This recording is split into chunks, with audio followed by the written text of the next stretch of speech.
कहते हैं पहला एक आसान सा क्वेश्चन, नरेंद्र मंडल का गठन कब किया गया था? नरेंद्र मंडल का गठन हुआ था 1921 के दौरान, 1921 में हुआ था। और इसकी अध्यक्षता की थी, जो पहले चांसलर बने थे वो बने थे बीकानेर के गंगा सिंह, राठौड़ वंश के शासक गंगा सिंह बने थे 1921 से 1925 में। तो राइट आंसर आपका 1 नंबर। दूसरा क्वेश्चन आपका यह है कि आजाद मोर्चा का गठन कहां पर हुआ था और कब किया गया था? आजाद मोर्चा बना था जयपुर में 15 सितंबर 1942 को।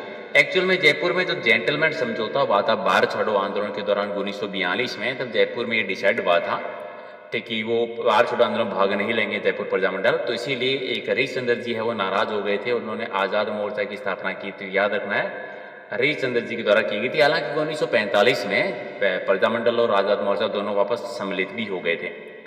तीसरा है कि राजस्थान में शिया मुसलमानों का सबसे प्रिय स्थान कौन सा है? शिया मुसलमानों का जो पवित्र स्थान माना जाता है तारागढ़ का दुर्ग माना जाता है। कौन सा तारागढ़? अजमेर वाला।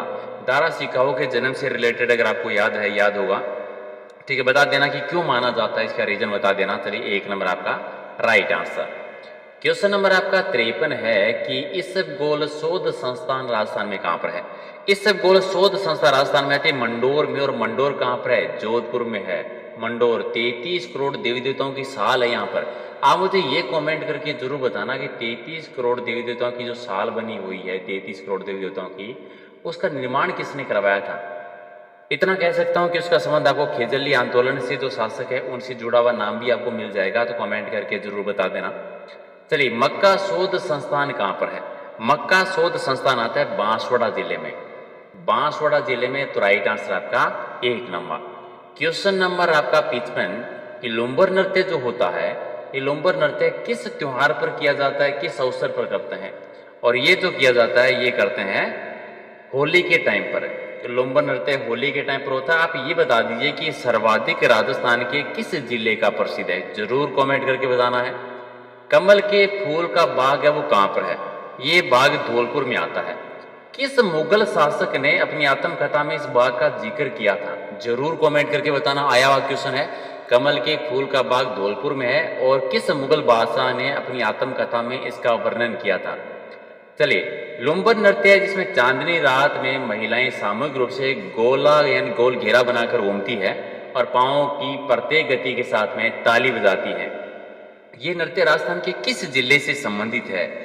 जालोर का प्रसिद्ध है। जालोर का ढोल नृत्य भी प्रसिद्ध है और जालोर का लुम्बर नृत्य भी प्रसिद्ध है। ढोल नृत्य तो कोई भी मांगलिक अवसर पर करते हैं और लुम्बर नृत्य किया जाता है होली पे। अभी भी मैंने कवर किया था अगर आपको याद है। अगला है कि वह जाति जो अपने आप को हिंदू कहती है लेकिन हिंदू धर्म के नियमों को नहीं मानती है, ऐसी कौन सी जाति है? ये हो जाएगी आपकी डामोर जाति हुई है, डामोर जाति। तो राइट आंसर आपका हो जाएगा 4 नंबर, इसका सही आंसर है। नेक्स्ट आपका है कि 1987 में रूप कंवर जो महिला जो थी वो सती हो गई थी और अंतिम घटना आती है सीकर की। तो क्या होता है कि जो महिला सती होती है वो लास्ट अंतिम टाइम पर कोई आदेश छोड़ देती है, कोई आदेश देती है और उस आदेश का पालन करना बहुत जरूरी होता है। वो आदेश क्या कहलाता है? उस आदेश को कहते हैं अणख। क्या कहते हैं उस आदेश को? अणख कहलाता है। तो 1 आपका राइट आंसर। कठपुतलियां जो है वो किस वृक्ष की लकड़ी से बनाई जाती है? कठपुतलियां जो बनती है ये आड़ू से। और आपको पता होगा नट जाति की जो महिलाएं हैं वो दक्ष मानी जाती है कठपुतलियों के नृत्य में। ओके, क्वेश्चन नंबर आपका 61 कि बेल बूंटों से युक्त छपाई का कार्य राजस्थान में कहां का प्रसिद्ध है? बेल बूंटे युक्त छपाई का कार्य राजस्थान में बगरू का आता है। बगरू की छपाई जयपुर की, याद होगा। 1 आपका राइट आंसर। चलिए, मसूरिया मलमल और डोरिया साड़ियाँ कहाँ की प्रसिद्ध है? मसूरिया मलमल डोरिया साड़ी जो है ये राजस्थान में कोटा की प्रसिद्ध है। ठीक है, राजस्थान में कोटा की प्रसिद्ध है। तो 1 नंबर आपका सही आंसर। क्वेश्चन नंबर 63 कि ऊनी कंबल नमदों के लिए राजस्थान का कौन सा स्थान प्रसिद्ध है? ऊनी कंबल और नमदों के लिए राजस्थान का बीकानेर प्रसिद्ध आता है नमदे के लिए। ठीक है, ऊनी कंबल के साथ में तो सिर्फ नमदे, कंफ्यूज मत हो जाना, आप टोंक चले जाओगे। तो राइट आंसर आपका 1 नंबर हो जाएगा बीकानेर। भारत का मक्का किसको कह देते हैं? भारत का मक्का कह देते हैं अजमेर शहर को, राजपुताने की कुंजी, राष्ट्रीय राजमार्गों का चौराया। ठीक है, चलिए 1 आपका राइट आंसर। 65 है कि पोलो का मक्का किसे कहते हैं? पोलो का मक्का किसको कहा जाता है? पोलो का मक्का जयपुर को कहते हैं। जयपुर को कहा जाता है, तो राइट आंसर आपका 1 नंबर। नेक्स्ट है कि भील जनजाति में विवाह के समय दुल्हन के द्वारा पीले रंग का जो लहंगा पहना जाता है उस लहंगे को क्या कहते हैं? और वो लहंगा कहलाता है तीरिया। तीरिया कह देते हैं, यानी 1 आपका राइट आंसर। चलिए अगला है कि आदिम जाति शोध संस्था जो है ये कहाँ पर है, किस जिले में है? आदिम जाति शोध संस्था आती है, ठीक है, किस जिले के अंतर्गत आती है? उदयपुर में आती है। उदयपुर में, मेवाड़ में, तो 1 आपका राइट आंसर। अगला है कि आदिम जाति शोध संस्था के द्वारा आदिवासी लोकानुजन मेला क्या कहलाता है? लोगों के मनोरंजन के जो मेला होता है वो क्या कहलाता है? वो कहलाता है हमेलो कह देते हैं, तो 1 राइट आंसर आपका सही हो जाएगा। 69 है कि भरतरी की कथा किस काल में गाकर सुनाई जाती है? किस माह में नॉर्मली भरतरी की कथा, और ये चौमासे में, किस काल में? चौमासे में गा के सुनाई जाती है, तो 4 आपका राइट आंसर। चलिए फूलजी फूलमती बात के रचयिता कौन है? फूलजी फूलमती बात के जो रचयिता है वो नाथूराम जी व्यास है। नाथूराम जी व्यास, यानी 1 नंबर आपका सही उत्तर है। क्वेश्चन नंबर कहता है कि संत रजब जी की मुख्य गद्दी जो है वो कहाँ पर है? संत रजब जी की मुख्य गद्दी आती है सांगानेर में। सांगानेर कहाँ है? जयपुर में है, तो 3 आपका सही आंसर। राजस्थान का चंद्रशेखर आजाद किसको कहते हैं? राजस्थान का चंद्रशेखर आजाद कहा जाता है जोरावर सिंह बारट को, 2 आपका राइट आंसर। चलिए 73 नंबर, राजस्थान का मंगल पांडे किसको कह देते हैं? राजस्थान का मंगल पांडे कहते हैं अमरचंद बाटिया को, यानी राइट आंसर आपका 1 नंबर। क्वेश्चन नंबर आपका 74, राजस्थान में वल्लभ संप्रदाय की प्रमुख धार्मिक स्थल, वल्लभ संप्रदाय का प्रमुख धार्मिक स्थल आता है नाथ द्वारा। वल्लभ संप्रदाय की प्रधान शाखा तो नाथ द्वारा है। सरनाथ जी का मंदिर राजसी के टाइम पर बना था। द्वारकाधीश भी है कांकरोली में, वो भी राजसमंद में है। अगला है कि भारत का दूसरा जवाहरलाल नेहरू किसको कहते हैं? दूसरा जवाहरलाल नेहरू युगल किशोर चतुर्वेदी जी को, 1 आपका राइट आंसर। चलिए किस संप्रदाय के लोग जो है राम के रसिक के रूप में पूजा करते हैं? और ये किस संप्रदाय में होता है? रामानुज संप्रदाय में होता है। और रामानुज संप्रदाय के प्रवर्तक कौन है? कमेंट करके जरूर बताना आप लोग। नेक्स्ट है कि किस संप्रदाय के अनुयायी को 42 नियमों का पालन करना पड़ता है? 42 नियम चरणदास जी के संप्रदाय में, और 29 और 36 नियम किस किस संप्रदाय में होते हैं? दोनों का आंसर आप कमेंट करके जरूर देना। 78 है कि वह लोक देवता जिसकी पूजा हिमाचल प्रदेश में बालकनाथ के रूप में होती है, और वह देवता ऊंटों के देवता पाबू जी का भतीजा भी रहा है। पाबू जी के भतीजे भी हैं। हिमाचल में बालकनाथ जी के रूप में पूजा करते हैं, ये रूपनाथ जी हैं। रूपनाथ जी राइट आंसर आपका 1 नंबर। 79 है कि राजस्थान का गीत जो राज्य गीत है केसरिया बालम, ये सबसे ज्यादा बार गाया था अल्लाह जिलाबाई ने, ठीक है। लेकिन पहली बार किसने गाया था इसको? पहली बार मांगी बाई ने गाया था। अब मांगी बाई का संबंध कहाँ से, कमेंट करके बता दो। अल्लाह जिलाबाई का संबंध तो बीकानेर से है। गंगा सिंह ने संरक्षण दिया था, तो राइट आंसर का 4 नंबर। चरणदासरी छतरी कहाँ पर है? चरणदासरी छतरी कहाँ पर बनी हुई है? और ये छतरी है डेहरा में। डेहरा किस जिले में आता है? कमेंट करके जरूर आंसर देना है। नेक्स्ट है कि कभी कभी प्राचीन परंपरा के अनुसार वर और वधु की परीक्षा बल के प्रयोग से भी होता है।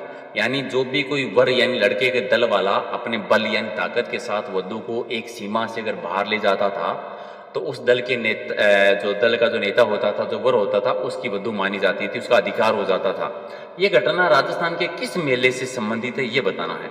और ये केसरिया जी का मेले से संबंधित है। किसका? केसरिया जी के मेले से संबंधित है, तो राइट आंसर का 2 नंबर। भारत की मोनालिसा बनी ठनी पर भारत सरकार ने जो डाक टिकट जारी की थी, ये कब की थी? और ये हुई थी 5 मई 1973 को। 5 मई 1973, 2 आपका राइट आंसर। अब यहाँ पर एक क्वेश्चन का आंसर दो। जो बनी ठनी किसको कहा जाता है और बनी ठनी नाम किसने दिया था? ठीक है, चलिए मोनालिसा बनी ठनी कहते हैं, सॉरी बनी ठनी को मोनालिसा कहते हैं भारत की। ये नाम दिया किसने था? किसने ये नाम दिया था? ये कमेंट करके जरूर बता देना। चलिए वल्लभाचार्य को महाप्रभु की उपाधि किसने दी थी? वल्लभाचार्य जी को महाप्रभु की उपाधि है वो किसने प्रदान की थी? कृष्ण देव राय ने की थी। कृष्ण देव राय, 4 आपका राइट आंसर। बागपुर क्षेत्र में मीना जाति है वो किस देवी की उपासक होती है? किस देवी की उपासक होती है? दुर्गा की उपासक होती है। दुर्गा की, 4 आपका राइट आंसर। चलिए अगला क्वेश्चन है कि दादू पत पंथ के सत्संग है वो क्या कहलाते हैं? दादू पंथ में सत्संग को कहा जाता है अलख दरीबा। अलख दरीबा यानी राइट आंसर आपका 1 नंबर। अगला है कि ग्रासिया किस स्थान पर अपने पूर्वजों का अस्थि विसर्जन करते हैं? तो ये नक्की झील में करते हैं। नक्की झील राजस्थान की सर्वाधिक ऊंचाई और एकमात्र झील जो सर्दियों में जम जाती है आबू सिरोही में है। यही इनकी सबसे पवित्र झील भी आती है। राजस्थान के किस घराने का संबंध तानसेन के पुत्र सूरत सेन से माना जाता है? सूरत सेन जी का संबंध रहा है जयपुर घराने से। जयपुर घराने से 1 आपका राइट आंसर, 3 आपका सही आंसर है। संसार का सबसे बड़ा शिलालेख होने का गौरव है वो किस शिलालेख को है? और सबसे बड़ा शिलालेख था राज प्रशस्ति शिलालेख, जो राजसमंद झील के किनारे राजसी के शासनकाल में 25 शिलालेख। ठीक है, चलिए नेक्स्ट आपका क्वेश्चन है, क्वेश्चन नंबर 90 कि इसवाल नामक पुरातात्विक स्थल जो है, ये इसवाल आता किस जिले में? प्राचीन सभ्यता का एक स्थल है ये, और ये स्थल आता है जयपुर जिले में आता है। तो right answer 3 number, sorry Udaipur जिले में आता है 3 नंबर। अगला है कि जोधपुर में राठौड़ वंश के शासक महाराजा अजीत सिंह की प्रारंभिक दिनों में किसने रक्षा नहीं की और उनके पालन पोषण में योगदान नहीं दिया था? और कौन से? गजसी ने नहीं दिया था। प्रारंभिक दिनों की बात कर रहे हैं गजसी ने, तो 2 नंबर आपका राइट आंसर। किसने अजीत सिंह को शरण किसने दी थी? मेवाड़ के जो शासक राजसी थे उन्होंने शरण दी थी। अगला है कि राव बीका ने भैरव मंदिर का निर्माण करवाया था, लेकिन भैरव मंदिर का निर्माण करवाया कहां पर था? तो कोडनदेसर में, जहां से ये शुरुआत करते हैं राठौड़ वंश की। 2 आपका राइट आंसर। 1615 में मेवाड़ मुगल की संधि का जो प्रथम बार जो किस महाराणा के द्वारा किया उल्लंघन जो किया था? मेवाड़ और मुगल की संधि 1615 में हुई थी। उल्लंघन पहली बार कर दिया था जगत सिंह ने। उल्लंघन किया था जगत सिंह के द्वारा किया गया था, फिर राज सिंह ने तो पूरा ही उल्लंघन कर दिया था। अगला है कि जयपुर का कौन सा शासक स्वयं एक बिनकर और संगीत का ज्ञाता था? और ये थे राम सिंह।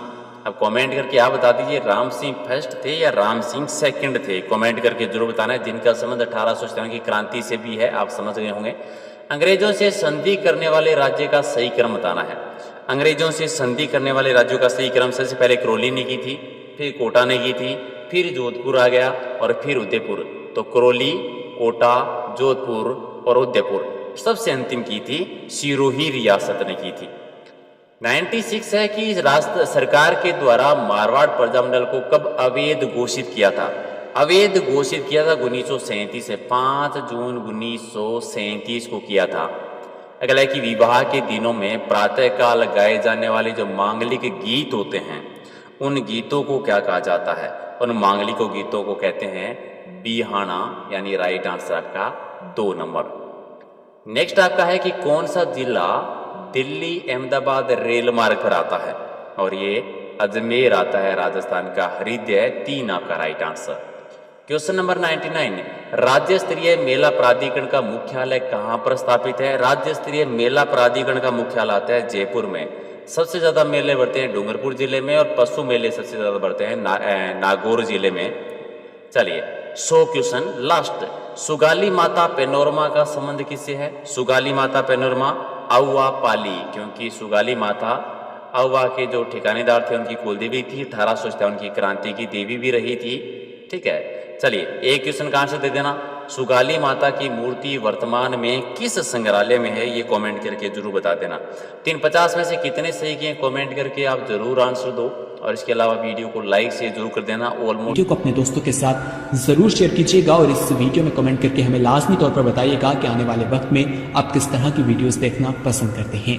और अगर आपने अभी तक हमारा चैनल सब्सक्राइब नहीं किया तो फौरन सब्सक्राइब कीजिए, साथ ही बेल आइकॉन पर क्लिक करें ताकि मजीद आने वाली वीडियो जहां वक्तन फवक्तन आपके लिए इस चैनल पर अपलोड करते हैं वो आपको वक्त पर मिलती रहें और आप उनसे मुस्तफीद होते रहें। अगली वीडियो तक हमें दीजिए इजाजत। अपना ख्याल